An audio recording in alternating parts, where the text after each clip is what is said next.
जय हिंद दोस्तों, मैं नवीन शर्मा आप सभी का स्वागत करता हूं। आशा करता हूं आप सब एकदम अच्छे हैं, एकदम बेहतरीन हैं। एक बार सारे प्यारे दोस्त बताएंगे आप सब कैसे हैं। उम्मीद करूंगा बहुत अच्छे होंगे, बहुत बेहतरीन होंगे, बहुत शानदार। प्रियंका, नवनीत, जानवी, नवनीत करकोलिया, प्रियंका चड्ढा, सत्यम पाल, आराधना, चंचल, ओमवीर, फाइट फाइटर, कृष्णा, मंजीत, खत्री, दीप चंद्रा, अभिषेक, प्रियम, सभी प्यारे दोस्तों का बहुत स्वागत है।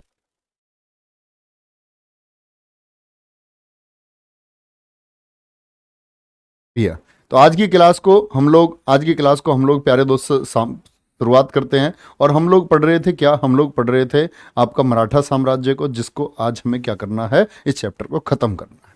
ठीक है, तो बिना समय गवाते हुए शुरू करते हैं।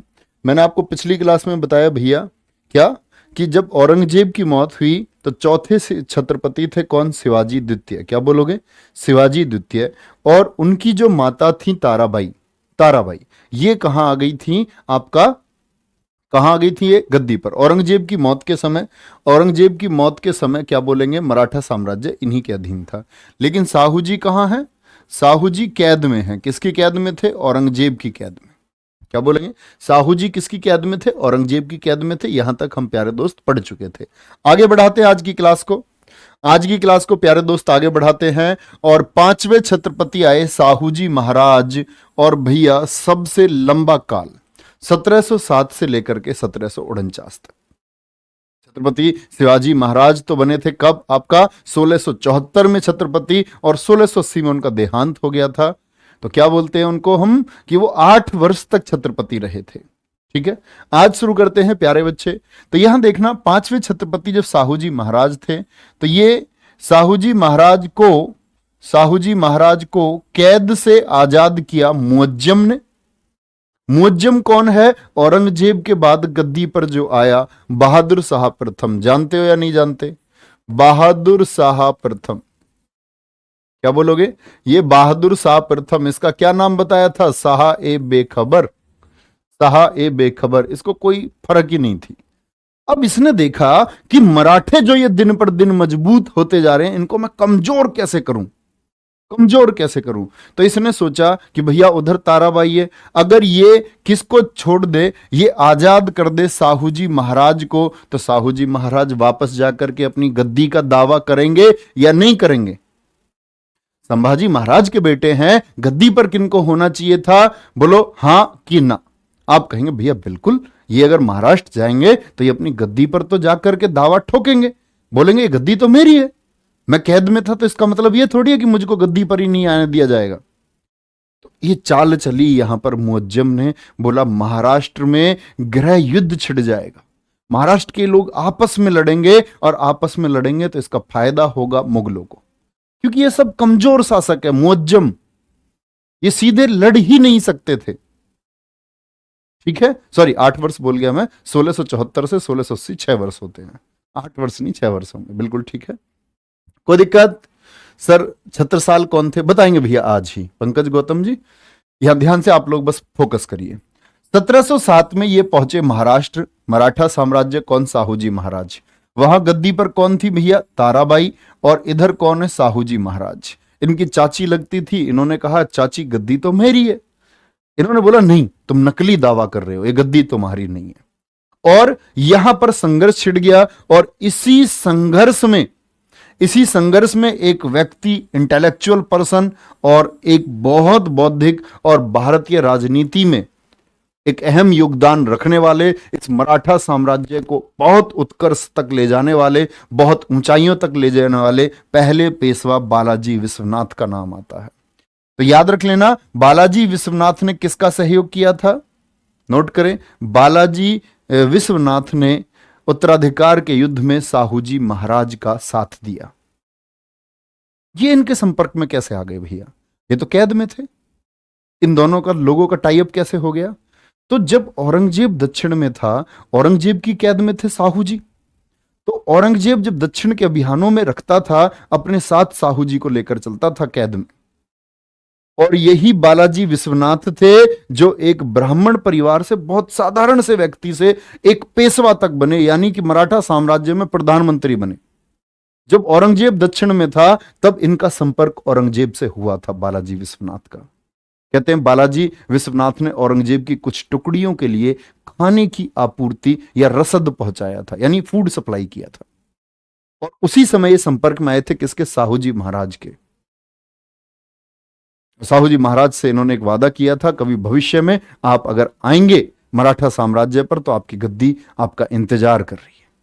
उसी वादे को निभाया, उसी वादे को निभाया। और उसी वादे को जब निभाया प्यारे बच्चे, तो आप लोग याद रख लेना, साहू जी और ताराबाई के बीच के इस युद्ध में साहू जी क्या हो गए? विजयी हो गए।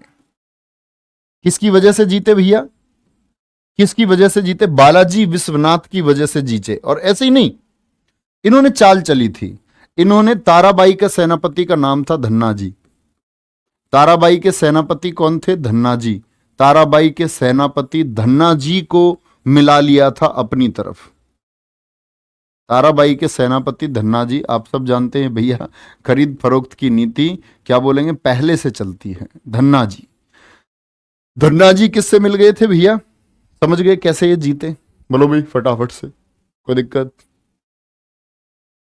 बोलेंगे भाई, कोई दिक्कत? सर बाजीराव भी तो पेशवा थे। हाँ बेटा आएंगे, बेकार के प्रश्न क्यों करते हो? ऐसे टूटे फूटे प्रश्न आएंगे, वो सब आएंगे। ध्यान से, नो कमेंट्स, ओनली स्टडी। देखो ध्यान से। अब यहां पर बात आई है कब से कब तक पेशवा रहे। अभी इस बात को नोट नहीं करेंगे आप लोग, मैं आपको नोट कराऊंगा आगे। वो रामराज है, वैसे भी रामराण नहीं है।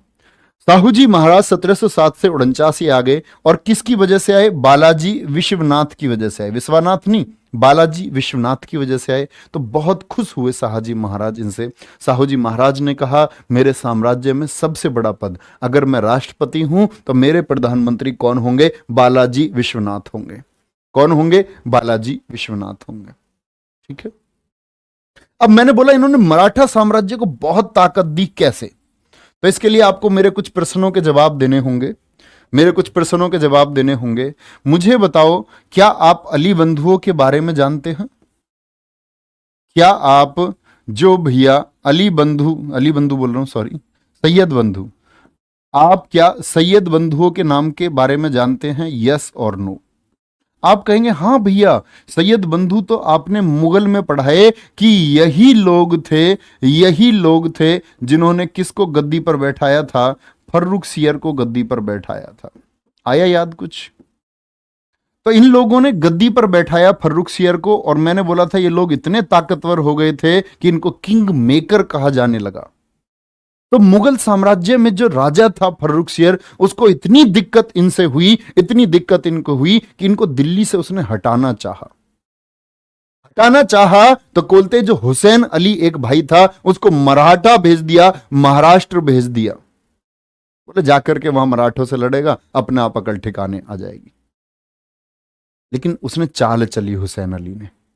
मैंने बोला था ना, हुसैन अली ने फर्रुखसियर को बिठाया था और फर्रुखसियर को फिर उतार भी दिया। क्यों उतार दिया? क्योंकि वो समझ गए कि फर्रुखसियर की नीतियां हम लोगों ने राजा बनाया हमारे ही खिलाफ, हमको मराठों के युद्ध में झुलसाना चाह रहा है। अब चालाक हुसैन अली ने मराठों में किससे? विश्वनाथ से संधि कर ली, जाकर के बालाजी विश्वनाथ से जाकर के मिल गए। बोले भैया चालाकी कर रहा है वो फर्रुखसियर वहां बैठा हुआ। उन्होंने बोला अच्छा। लेकिन समस्या थी। अब मराठों के सामने शर्त यह थी कि साहू जी महाराज तो कैद से मुक्त हो गए थे, लेकिन उनकी माता और भी बच्चे अभी कैद में थे। तो उनके सामने एक टास्क ये भी थी कि अपने लोगों को कैद से कैसे छुड़ाया जाए। तो उन्होंने किससे? जो बालाजी विश्वनाथ थे, इन्होंने किससे हाथ मिला लिए? बालाजी विश्वनाथ ने किससे हाथ मिला लिए? ये हाथ मिलाए किससे? सैयद बंधुओं से। और सैयद बंधुओं की इतनी औकात नहीं थी कि वो किसको गद्दी से हटा देते, फर्रुखसियर को। ये काम किया बालाजी विश्वनाथ ने, और ये आपके इतिहास में कहीं भी नहीं लिखा हुआ है। किसी किताब में ये बहुत सारी चीजें, मतलब ऐसा नहीं है। फिर आपको कैसे पता चला? अच्छी किताबों में, ना के बराबर पुस्तकों में ये कहानी लिखी हुई है। जर्नल किताबें जो बच्चों के पास तक इतिहास पहुंचता है, उसमें बच्चे समझते हैं कि सैयद बंधुओं ने किसको? फर्रुखसियर को हटा दिया। कैसे हटा दिया?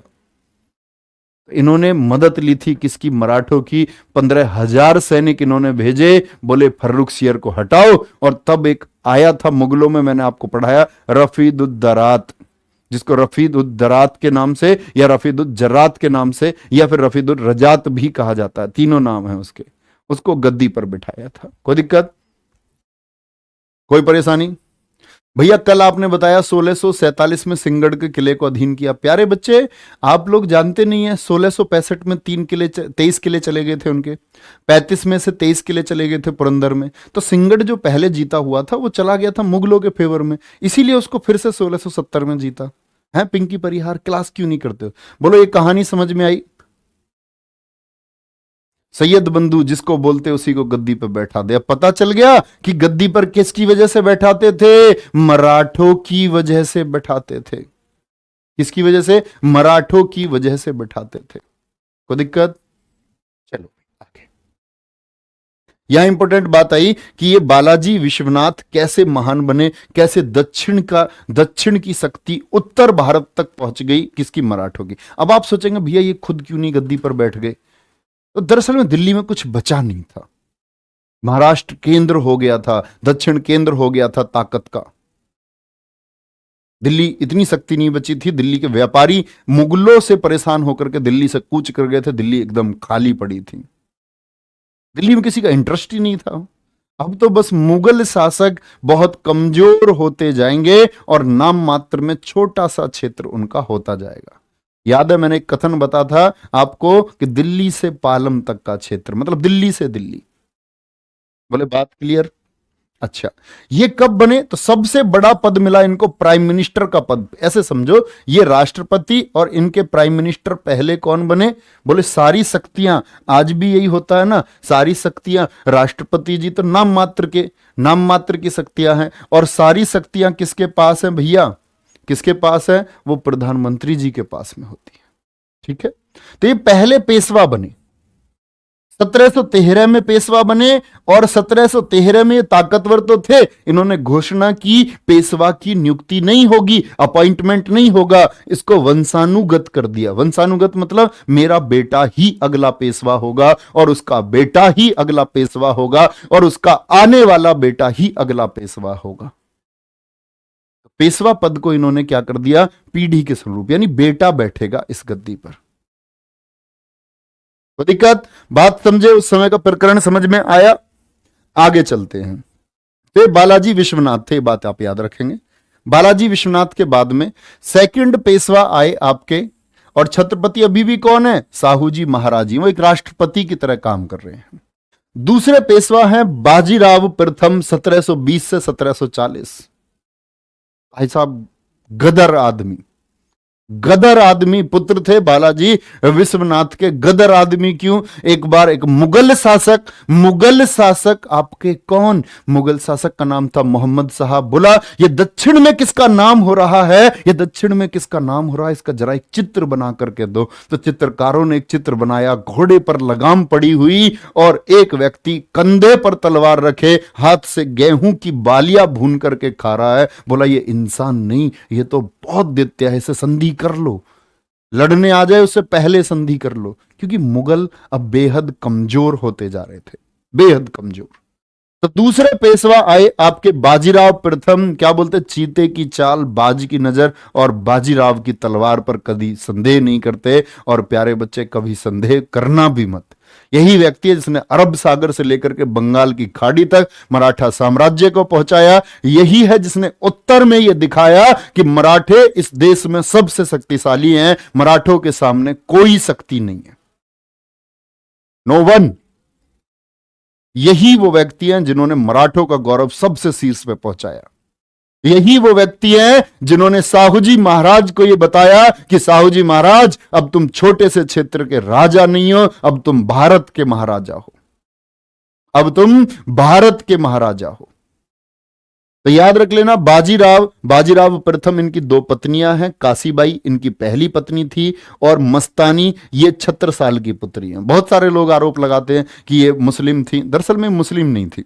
इनके जो पिता है ना छत्रसाल, ये बुंदेलखंड के राजा थे और ये हमेशा मुगलों से लड़ता रहा। बुंदेलखंड, बुंदेलखंड ना झुकने वाले क्षेत्रों में ना गिना जाता है। बुंदेलखंड, बुंदेलखंड कहां पड़ता है भैया? ये उत्तर प्रदेश और मध्य प्रदेश की सीमा पर। ये झांसी, याद है ना, झांसी कभी झुका नहीं। झांसी, बांदा, ये जो क्षेत्र है हमारा, ये 7 जिले जो हैं मध्य प्रदेश से लगते हुए उत्तर प्रदेश के, और ये क्षेत्र बुंदेलखंड कहलाता है। तो बुंदेलखंड के ये लोग, इन्होंने अकबर का विरोध किया, इन्होंने आपका जहांगीर का विरोध किया, औरंगजेब का विरोध किया, ये विरोध करते रहे। 1728 में इन्होंने मदद मांगी थी किनसे? आपका बाजीराव प्रथम से। किनके खिलाफ? मुगलों के खिलाफ। और जाकर के बाजीराव प्रथम ने मुगलों को खदेड़ दिया था, इनके किले इनको वापस दिलवाए। तब छत्रसाल ने अगले वर्ष 1729 में शादी करवाई किसकी? मस्तानी और बाजीराव प्रथम की। बहुत मशहूर प्रेम कहानी है। मशहूर कहानी इसलिए हुई क्योंकि भाई इनकी जो पत्नी है, इनको अधिकार मिलना चाहिए था, इनके पुत्र को अधिकार मिलना चाहिए था, लेकिन इनके पुत्र को लोगों ने जबरदस्ती इस्लाम घोषित कर दिया ताकि वो मराठा महाराष्ट्र की गद्दी पर पहुंच ही ना पाए।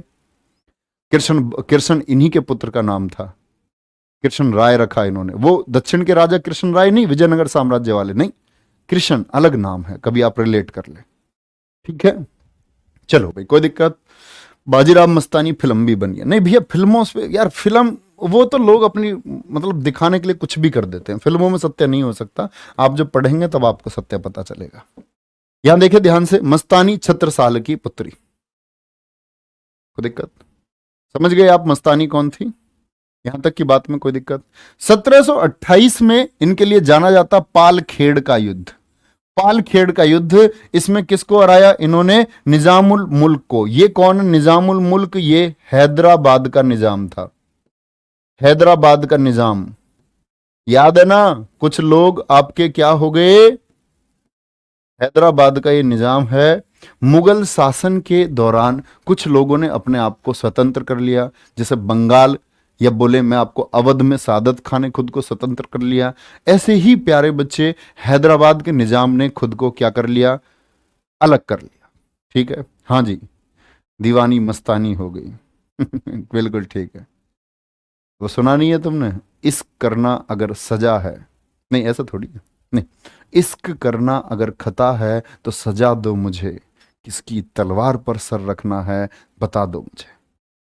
ठीक है, यही बालाजी, क्या बोलते हैं इनको, ये बालाजी विश्वनाथ के जो पुत्र थे, विश्वनाथ कौन? उनके पुत्र बाजीराव प्रथम। बाजीराव प्रथम ने कहा था कि अब समय आ गया है, मुगल जो एक एक बेकार हुए वृक्ष के तने की तरह इनके तने पर प्रहार किया जाए तो इसकी शाखाएं खुद गिर जाएंगी। ठीक है, अच्छा, इन्होंने ये युद्ध क्यों किया? देखो, ये गए हुए थे बाजीराव प्रथम कर्नाटक, कर्नाटक में ये बिजी थे कर्नाटक को जीतने में। ये क्या सोचता, निजामुल मुल्क ऐसे में जाकर के साहू जी के पास चला जाऊंगा। साहू जी छत्रपति हैं, साहू जी के पास जा रहा है और बोल रहा है कि मैं जाकर के साहू जी से कुछ मदद ले लेता हूं, और कान भरने लगा किनके खिलाफ? बाजीराव प्रथम के खिलाफ। बाजीराव प्रथम को यह सूचना मिल गई, बोले बेटा निजाम भाग, निजाम अब तू भाग, यह ध्यान रख लेना। और क्या बोलेंगे? पालखेड़ के युद्ध में निजामुल मुल्क को हराया, और कौन सी संधि की थी? मुंगी शिवगांव की संधि।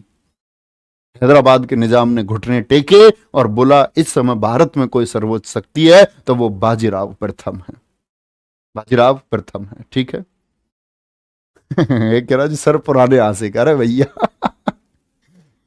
ठीक है, यहां देखेंगे 1739 में बसीन की संधि हुई। यह भी आप लोग फैक्ट याद रहता है कि मराठा साम्राज्य ने पुर्तगालियों को इन्होंने हराया। किन्होंने हराया था पुर्तगालियों को? बाजीराव प्रथम ने। 1737 में, ये मतलब इससे 2 साल पहले, ये पहले घटना है। 1737 में दिल्ली अभियान किया था इन्होंने रंगीला के समय। रंगीला ने स्टेटमेंट दिया, हाँ होंगे मराठा सम्राट कोई, तो बोले कुल 500 सैनिक लेकर के दिल्ली पहुंच गए अपने शौर्य प्रदर्शन के लिए। बोले भाग रंगीला भाग, और रंगीला दिल्ली से भाग गया। रंगीला दिल्ली से भाग गया, मतलब दिल्ली बहुत कमजोर हो चुकी थी। मैंने बोला ना, मुगल साम्राज्य कोई भी आकर के लूट के ले जा रहा था उसको।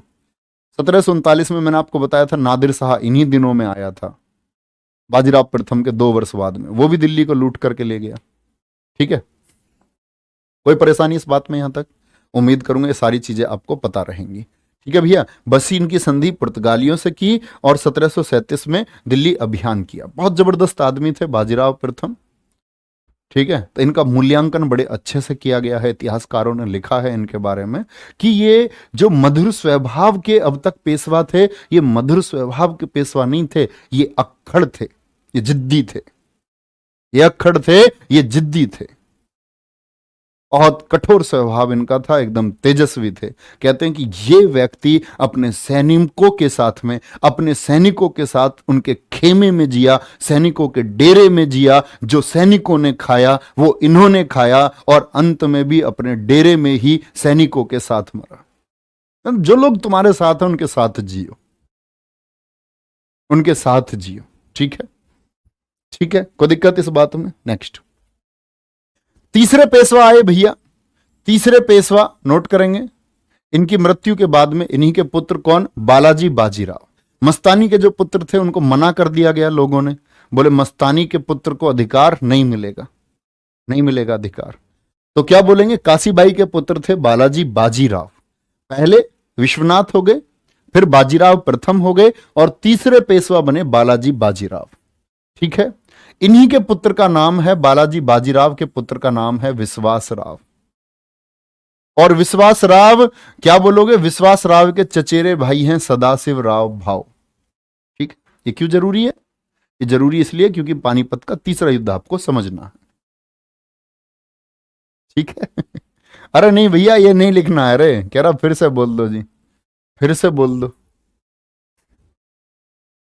इस करना अगर खता है तो इसकी सजा दो मुझे, इसकी तलवार पर सर रखना है जरा बता दो मुझे। ठीक है, चलो भाई। अशोक कुमार जी कह रहे सर जी क्लास लेते लेते आंख दर्द करती हैं। प्यारे बच्चे, मैं आपको इस चीज़ के लिए पहले ही बता चुका हूं। जिन बच्चों को समस्या है ऑनलाइन क्लास में क्लास लेते समय, वो अपना ध्यान रखें। क्या ट्रीटमेंट हो सकता है? सुबह को लार आंखों में लगाओ, टाइलिन एमाइलेज होता है ना, ऐसे लार में तुम्हारी में, उसको अप्लाई करो, आंखें एकदम अच्छी रहेंगी। चलो, पिछले सेट में क्वेश्चन था, जब नादिर शाह ने लूटा उस समय दिल्ली का शासक कौन था? बता दिया मैंने आपको, रंगीला था। चले भैया आगे। तो ये रिलेशन समझ में आया। बालाजी बाजीराव के पुत्र हैं विश्वास राव, इनका नाम आएगा आगे, के चचेरे भाई सदाशिव राव भाव, और तीसरे पेशवा थे रघुनाथ राव। इनके भाई थे बालाजी बाजीराव के, जिनके अंदर ये लालच था कि इस गद्दी पर मुझको बैठना चाहिए, इस गद्दी पर मुझको बैठना चाहिए। ठीक है, और इसी के लिए होता है पानीपत का तीसरा युद्ध। पानीपत का तीसरा युद्ध मैं आपको थोड़ा भैया पहले स्ट्रक्चर समझाऊंगा, तब समझना पानीपत का तीसरा युद्ध क्या था।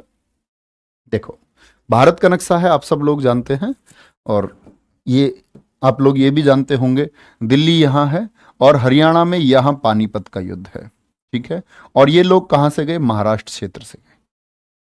कोई दिक्कत इस बात में? अच्छा, अब यहां इंपॉर्टेंट बात है कि ये जो युद्ध हुआ भैया जी, इसमें दो पक्ष हैं। इसमें क्या बोलेंगे? इसमें दो पक्ष हैं। क्या बोलोगे? इसमें दो पक्ष हैं आपके। एक तरफ तो मराठा साम्राज्य है, महाराष्ट्र के लोग। मैं बताऊंगा क्यों हारे हम लोग क्यों हारे। क्या हम लोग सच में इस युद्ध को हार जाते? कोई ताकत नहीं थी जो हमको इस युद्ध को हरा देता, लेकिन हमसे गलतियां हुई हैं। दूसरी तरफ है अहमद शाह अब्दाली, जो अफगानिस्तान से आया।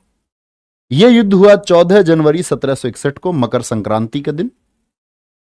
यह अफगानिस्तान से यहां कैसे आ गया? क्योंकि ऐसे पहली बार नहीं आया, ये बार बार आया। 8वीं बार भारत ये आया था, और क्या बोलते हैं, लूटी हुई दिल्ली को सब लोग लूटने आ रहे थे। और नादिर शाह जो था ना, नादिर शाह जो 1739 में भारत आया, उसकी मौत हो गई थी 1748 में। तो नादिर शाह के बाद में नादिर शाह का सेनापति था अहमद शाह अब्दाली। इसने सोचा थोड़ा सा हम भी लूट के आते हैं, ठीक है, कोई दिक्कत?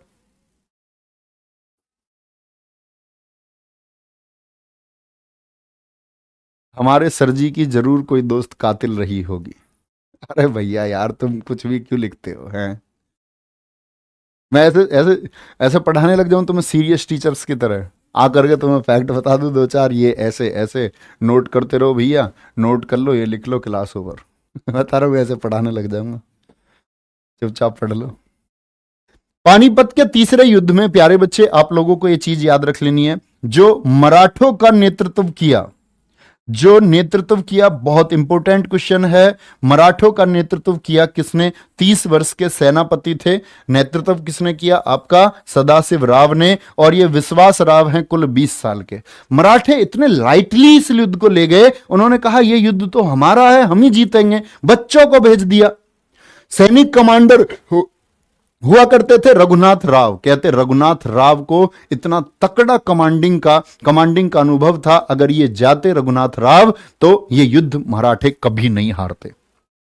बच्चों को भेज दिया, बोले इनको आगे आने वाले समय में गद्दी पर बैठना है, गद्दी पर बैठना है, और गद्दी पर बैठेंगे तो अनुभव चाहिए, अनुभव चाहिए, ठीक है, कोई दिक्कत? आगे ध्यान से देना। तो भैया ये लोग भेज दिए गए, पहला कारण तो ये हुआ हारने का। इनके साथ और लोग भी हैं, ये आप लोग इसमें एडिट कर लेना, जोड़ लेना, मराठों के साथ इसमें नीचे लिखना। कौन? इब्राहिम गारदी। इब्राहिम गारदी। तृतीय युद्ध में मराठों की तरफ से तोपखाना कौन चला रहा था? ये था आपका कौन? इब्राहिम गारदी। लेकिन क्या इब्राहिम गारदी की तोप सच में काम आई? इनके पास बड़ी तोपें थी, बड़ी तोप, बड़ी तोप बिल्कुल काम नहीं आई। युद्ध स्थल में ये तोप बेकार हो गई। बेकार क्यों? ये घूम नहीं पाती थी बड़ी आसानी से। अहमद साहब अब्दाली लेकर के आया था छोटी तोप, ऊंट पर फिट करके। ऊंट जिधर घूम जाए उधर उनकी तोप और बंदूकें घूम जाए। वो बंदूकों को फिट कर करके लेकर के आया ऊंट पे। तो क्या बंदूकों की वजह से जीत गया? नहीं, बहुत छोटी सेना थी अहमद साहब अब्दाली की, हमारे लोग थे 5 लाख, ठीक है। इब्राहिम कार्दी के साथ में एक व्यक्ति और लिखना, यहां मालवा के सूबेदार लड़े। आपका क्या बोलोगे? मारवा के सूबेदार लड़े। यह बात आप लोग याद रख लेंगे, नोट कर लेंगे इस बात को। कौन लड़े? मालवा के सूबेदार लड़े। कौन थे इनके साथ? इनके साथ मालवा के सूबेदार थे। और मालवा के जो ये सूबेदार हैं, इनका नाम क्या था आपका प्यारे बच्चे? मल्हार राव होलकर।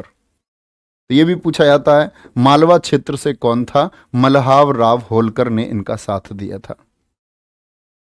समझेंगे? कोई परेशानी? अब समझना। अब पानीपत के तीसरा युद्ध चल दिया भैया। ये लोग देखो कहां से चले हैं, इसके तरफ के पक्ष भी याद रख लेने। रोहेलखंड से इन्होंने बोला नजीब खां, क्योंकि मराठों की शक्ति बढ़ रही थी, तो इन लोगों ने बोला कि भैया नजीब खान ने बोला कि मराठों की शक्ति, तो अहमद साहब अब्दाली ने कहा यार तुम्हें क्या मिलता है, मराठों की सेवा तुम करते हो, इनको हराते हैं मराठों को और तुमको तुम्हारा क्षेत्र दिलाते हैं। सुजा उद्दौला अवध का नवाब, कोई परेशानी, कोई दिक्कत इसमें? सुजा उद्दौला ये अवध का नवाब था, इसको भी बोला तुम्हारे पास क्या है। तो भैया मराठे इस समय ओवर कॉन्फिडेंस में थे। तीसरा कारण समझो, आगरा में कौन थे? सूरजमल जाट, जाटों के प्लेटो, महाराज सूरजमल बोलते हैं इनको, महाराज सूरजमल। क्या बोलोगे? महाराज सूरजमल थे, ठीक है। ये कहां के थे? ये भरतपुर राजस्थान के थे, भरतपुर राजस्थान के थे। 1707 से 1763 तक रहे। मुगलों को बहुत दौड़ाया था भैया इन्होंने। ये आगरा से लेकर के, मैं आपको बताता हूं जरा मैप से, ये देखो ध्यान से। यहां एक बात देखना आप लोग, ये महाराजा सूरजमल जो हैं आपके, महाराजा सूरजमल जिनको हम महाराजा सुजान सिंह के नाम से भी जानते हैं, महाराजा सूरजमल जाटों का प्लेटो इन्होंने कहते हैं इसलिए क्योंकि ये जाट जाति से संबंध रखते थे। और प्यारे बच्चे इनका क्षेत्र था नई दिल्ली के पास में ये वाला क्षेत्र, यानी कि उत्तर प्रदेश का ये आगरा मथुरा वाला क्षेत्र, राजस्थान का भरतपुर और मध्य प्रदेश तक, इधर आगरा इटावा मैनपुरी तक भी इन्हीं का साम्राज्य था। ये किनका था? ये था किनका? महाराज सूरजमल का। अब इनकी मराठों से अनबन हो गई। मराठों से अनबन क्यों हो गई? अनबन हुई किससे? जो नेतृत्व कर रहे हैं 1761 का। क्या बोलोगे?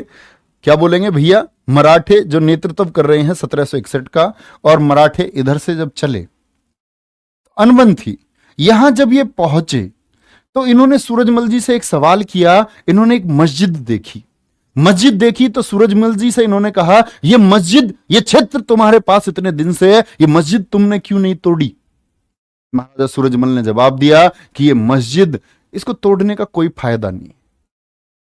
मस्जिद तोड़ोगे तो फिर कल को कोई आएगा, वो मंदिरों को तोड़ेगा, वो मंदिरों को तोड़ेगा, फिर ऐसे ही तोड़ने का प्रक्रम चलता रहता है, इसको मत तोड़ो। ऐसी बात हुई दिल्ली के लाल किले की, जब आपका लिखा हुआ बहुत चर्चित किस्सा है कि लाल किले में जब हौज खास की छत को तोड़ने पहुंचे कौन, सदाशिव राव भाव, तो इन्होंने कहा कि भाई मत तोड़ो, नादिर शाह ने भी नहीं लूटा इसको, तो इसमें कुछ नहीं है, मत तोड़ो, जो स्ट्रक्चर बना हुआ है इसको ऐसे ही बना रहने दो, कोई दिक्कत नहीं। बात है जो गलत लोग है, बात मंदिर और मस्जिद की नहीं होनी चाहिए, बात होनी चाहिए गलत लोग कौन है जो देश के खिलाफ है। तो उन्होंने बोला कि इसके बदले में 5 लाख रुपए सदाशिवराव भाव मैं तुम्हें देता हूं। लेकिन वो अपनी जिद पर रहे। सदाशिवराव भाव ने क्या बोल दिया, छत को तुड़वाया, हौज खास की छत को। तो वो उनके तुड़वाने का मकसद था कि सैनिकों को वेतन दिया जाएगा इस सोने को बेच करके। लेकिन जब वो सोना बेचा गया तो वो सोना निकला 2.5 से 3 लाख रुपए का कुल। तो उसने सोचा यार सूरजमल ठीक कह रहे थे, 5 लाख रुपए देने को तैयार थे। ठीक है, तो भैया सबसे बड़ी बात है कि ये इनका क्षेत्र था और मराठे यही लड़ने जा रहे थे और इन्हीं से अनबन थी। और इतने में ही स्टेटमेंट दे दिया सदाशिवराव भाव ने सूरजमल को कि मैं जो दक्षिण से चल करके आया हूं ना, यहां तुम्हारे भरोसे नहीं आया। अब ये तो गलत शब्द है। एक व्यक्ति जो तुम्हारे लिए लड़ने को तैयार है, उससे तुम चलते मैदान में ये कहो मैं तुम्हारी वजह से नहीं आया हूं, मैं अपने दम पर आया हूं, आपको भी बुरा लगेगा। और फिर एक साथ चल ही नहीं सकते। दो खिलाफ नीतियों के लोग एक साथ जिनके आपस में नहीं बन रहे, नहीं चल सकते। गड़बड़ हो गई भैया, गड़बड़ हो गई। और गड़बड़ क्या हो गई, कहते हैं कि अगर महाराजा सूरजमल का साथ ये लोग लेते तो इतनी औकात नहीं थी इन अफगानियों की कि ये दिल्ली में इस पानीपत के तीसरे युद्ध को हार जाते। तो फिर से वही बात आई, ध्यान से देखना। तो ये महाराष्ट्र से चले और यहां आकर के बैठ गया कौन, आपका क्या उन बोलेंगे, आकर के बैठ गया भैया अब्दाली। अब्दाली आकर के बैठ गया। इधर से ये लोग चले पहले 1 लाख लोग महाराष्ट्र से। पूरी जनता इनके साथ लगली। बोले ऐसे समझे कोई खेल देखने जा रहे हो। इनको पता ही नहीं था हम हारेंगे भी, इनको पता ही नहीं था हम ये युद्ध हार भी जाएंगे। और पूरी जनता कह रही है कि उत्तर भारत में मंदिर बहुत थे, बोले मंदिरों को देख करके आएंगे, युद्ध के मजे लेंगे। तो ये संख्या यहां तक ये इतने पहुंचे, यहां तक ये संख्या 5 लाख हो गई, इतनी भारी भीड़।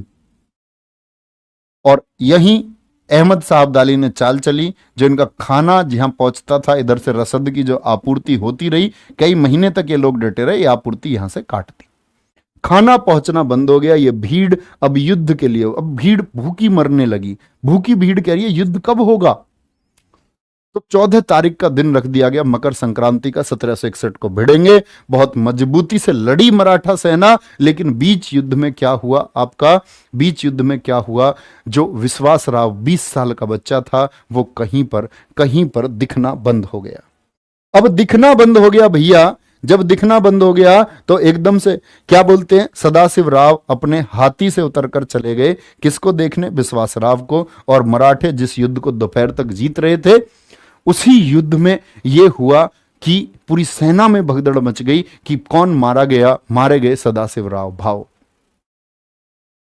मैंने तुम्हें बताया इतिहास में बहुत ही कांड हुआ है भैया, हाथी से उतर के बड़ी गड़बड़ सीन हो जाती थी।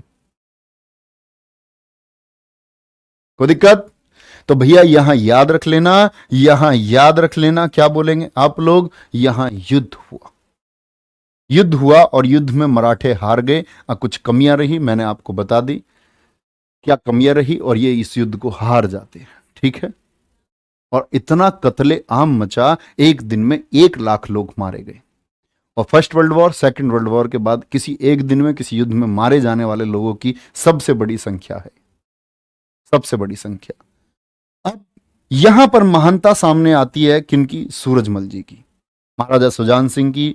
इन्होंने बोला कि जनता को तो तुमने मरवा दिया बेकार अपने इरादों के चलते हुए, और भैया ये जो लोग यहाँ पर पड़े विक्षिप्त घायल, इन घायलों का इलाज कई महीने तक, इनको खाना खिलाना, ये जो बची हुई जनता जो वापस भाग रही थी इसको रखना, शिविरों में रखना, वो सब किसने, वो सारी व्यवस्थाएं किसने की? वो सूरजमल जी ने की। इतना उदार हृदय और इतना महान व्यक्ति। ठीक है, यहां याद रखेंगे। आगे की बात आती है। अच्छा, फिर बात आती है कि 3 आंग्ल मराठा युद्ध हुए।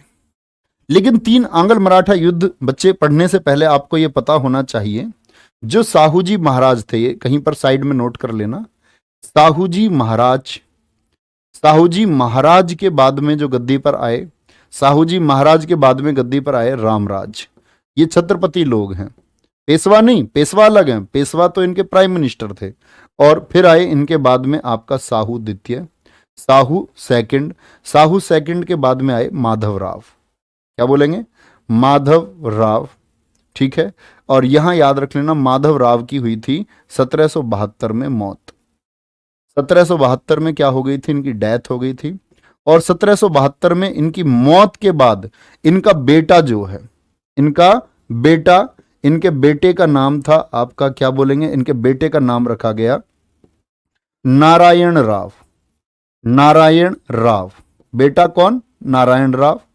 ये गद्दी पर आया। लेकिन याद रख लेना नारायण राव की हत्या रघुनाथ राव, अभी मैंने ऊपर बताया था ना आपको नाम, रघुनाथ राव ने करवा दी। क्योंकि इनका क्या सपना था? महाराष्ट्र की गद्दी पर बैठना, मराठा साम्राज्य की गद्दी पर बैठना। तो किसने करवा दी हत्या?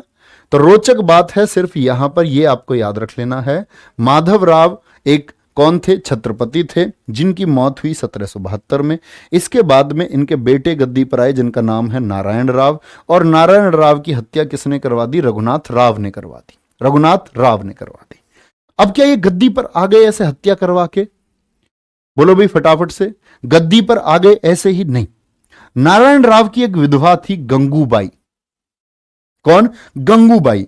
और नारायण राव के बेटे, याद रख लेना, यहां साइड में लिखना, रघुनाथ राव गद्दी पर नहीं आ पाया, रघुनाथ गद्दी पर नहीं आया। भैया गद्दी का बड़ा बेकार चक्कर था, अपने लोगों को मरवा देते। क्योंकि याद रखें, नारायण राव के पुत्र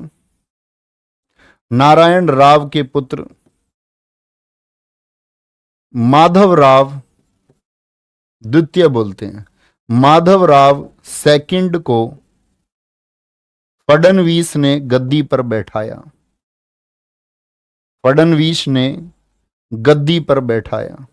यही है नाना फडणवीस।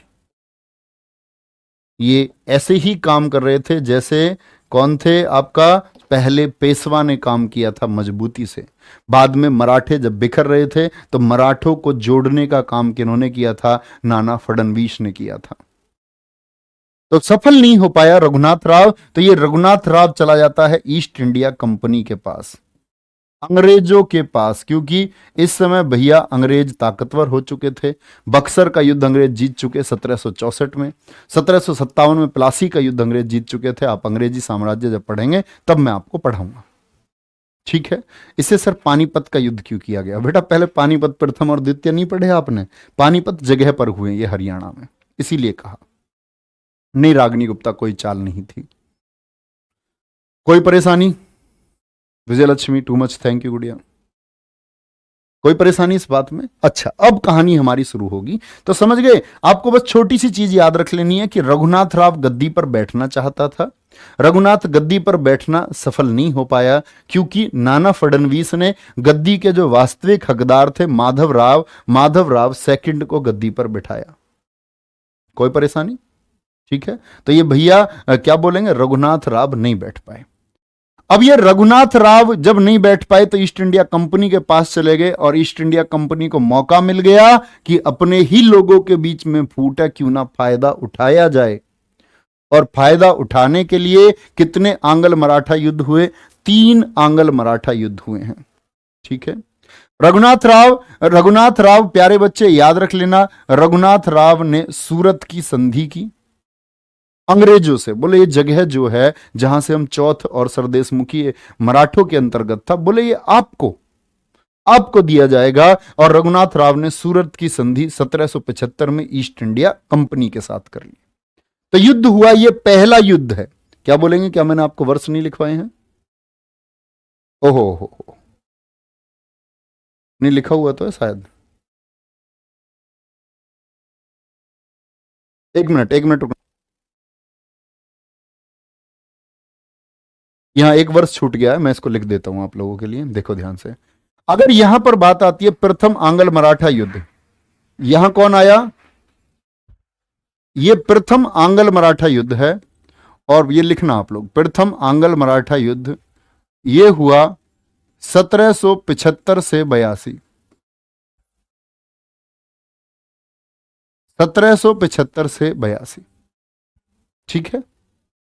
तो इसमें रघुनाथ राव ने शुरू में संधि की तो अंग्रेज लड़ने के लिए तैयार हो गए, लेकिन पहले युद्ध में कौन जीते? मराठे जीते। और 1782 में सलवाई की संधि हुई, ठीक है।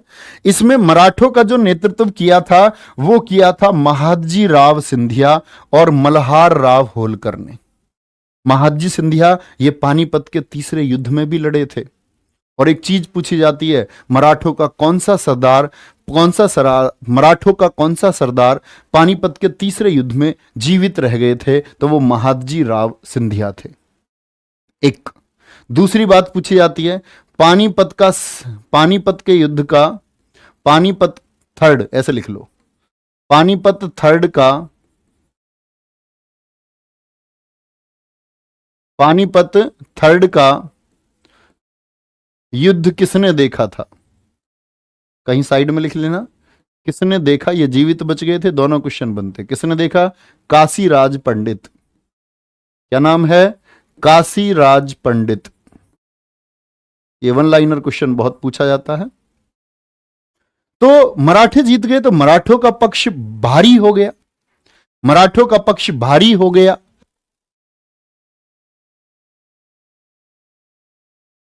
ठीक है जी। तो इनका पक्ष क्या हो गया? भारी हो गया। तो इन्होंने बोला अंग्रेजों से कि भाई अगले 20 साल कोई युद्ध नहीं होगा। बोले ठीक है, अगले साल कोई युद्ध, 20 साल कोई युद्ध नहीं करेंगे। लेकिन अंग्रेजों को फिर से मौका मिला। कब? आपका सन 1800 में नाना फडणवीस का देहांत हो गया, जिन्होंने मराठों को एक जगह बांधे रखा। क्या बोलेंगे? एक जगह बांधे रखा। और एक जगह जब बांधे रखा,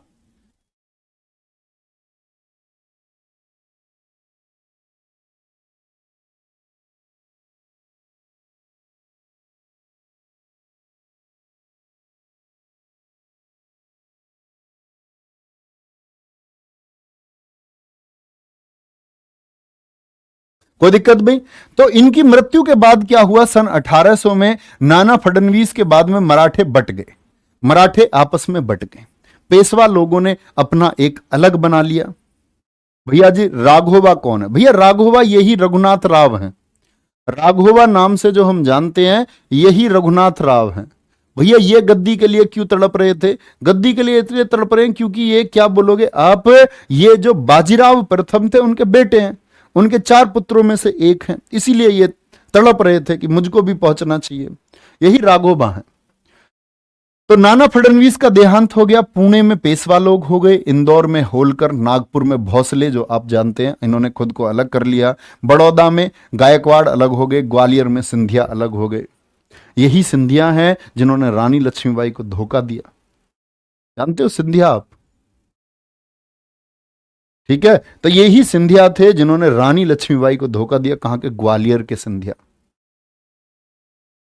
कोई परेशानी? भैया जी खाकी बैच से भी तकड़ा पढ़ा रहे हो इस बैच में। अच्छा, हर बैच में ऐसे ही होते जाएंगे भैया। हम तकड़े, इसके बाद में कोई बैच आएगा फिर उसमें और तकड़ा पढ़ाएंगे।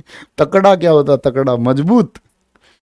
अब तो समझ रहे हो ये क्या हो गया? जो मराठे हैं वो आपस में बट गए, सारे लोग मराठे बट गए। और बाजीराव द्वितीय जो गद्दी पर थे, बाजीराव द्वितीय को हटा करके बाजीराव सेकंड को हटा करके इंदौर के लोगों ने गद्दी पर किसको बिठाया? वो गद्दी पर बिठाया विनायक राव को। अंग्रेजों को मौका मिला और दूसरा आंग्ल मराठा युद्ध हुआ। इसको कौन जीते? इस बार अंग्रेज हारे नहीं, जीते। तो अंग्रेजों ने मराठों पर दो संधि थोपी थी, क्या बोलोगे? 1802 में बसीन की संधि। बसीन, देखो उल्टा सिस्टम हो गया। अब तक जो बसीन क्षेत्र था वो बाजीराव प्रथम के समय हमने संधि की थी पुर्तगालियों से। अब समय आ गया, अपने लोगों ने गद्दारी कर दी, अपने ही लोग जब खिलाफ हो गए तो क्या बोलेंगे? भैया 1802 में बसीन की संधि कर ली और 1806 में राजापुर घाट की संधि। तो पूछा जाता पानीपत पूछ रहा हूं, दूसरा आंग्ल मराठा युद्ध किस संधि से खत्म हुआ और पहला किससे खत्म हुआ? सलबाई की संधि। सिर्फ ये बातें बहुत इंपॉर्टेंट है, परीक्षा में बहुत पूछे जाते हैं। ठीक है, चलो भाई, बहुत बढ़िया। वैदेही नवनीत भाई कह रहे केशवराज पंडित का कथन था पानीपत के युद्ध में दो मोती विनीत हो गए, विलीन हो गए, विनीत नहीं विलीन हो गए, सदाशिव राय और विश्वास राय। वो मोती नहीं थे यार, आप मोती नहीं कह सकते उनको। वो लोग अगर पॉलिसी बनाते ना मजबूत, अगर वो चमकने वाले मोती होते, बात ही अलग होती हिंदुस्तान की। ठीक है, क्या बोलेंगे? 1806 में राजापुर घाट की संधि से खत्म हुआ। और तीसरा आंग्ल मराठा युद्ध भी आप देखेंगे।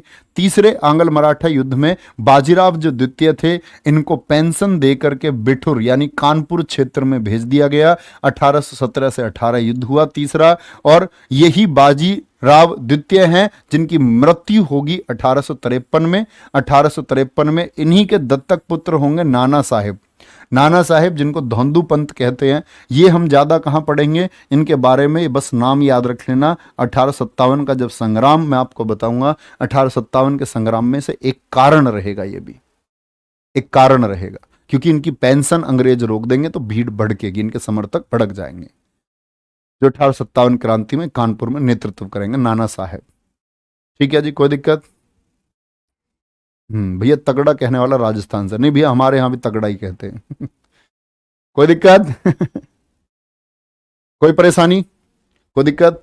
चलो भाई प्यारे बच्चे, राहुल परास जी कह रहे हैं भैया जी आपने हदी रानी के बारे में नहीं बताया। प्यारे बच्चे, ऐसे बहुत सारे नाम हैं भारतीय इतिहास के, कोई कुछ चुनिंदा नाम नहीं है।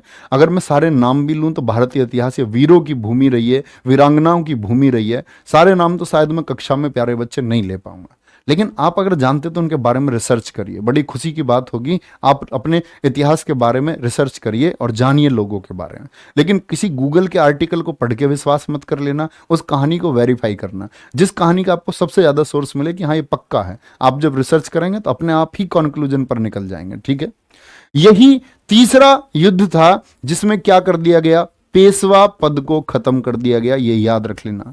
पेशवा पद समाप्त कर दिया, अंग्रेजों ने बोला कोई पेशवा नहीं है और पेशवा पद को समाप्त किया गया तीसरे आंग्ल मराठा युद्ध में। ये बात सबको याद रख लेनी है। ठीक है भैया, याद रखेंगे तो उम्मीद करूंगा आप लोगों को बहुत अच्छा सा समझ में आएगा। अमित अल सरोही फ्रॉम महाराष्ट्र, हर्ट मेरे दोस्त, तुम्हारे लिए भी प्यार। ठीक है, कोई दिक्कत, कोई परेशानी?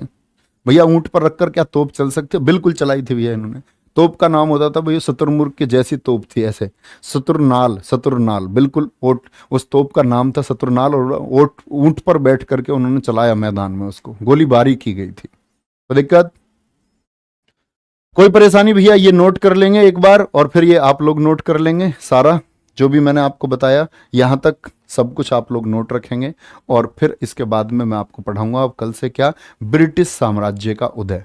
ब्रिटिशियर्स भारत में कैसे सफल हुए, कैसे उन्होंने भारत में 1600 में जो ईस्ट इंडिया कंपनी आई, उसने भारत में जो व्यापार करने आई थी, कैसे पूरे भारत पर कंट्रोल कर लिया। और उसके बाद में हम जानेंगे कि हमारा संघर्ष कैसे हुआ, हमारे लोग कैसे शहीद हुए, हमारे लोगों ने कितनी शहादतें दी।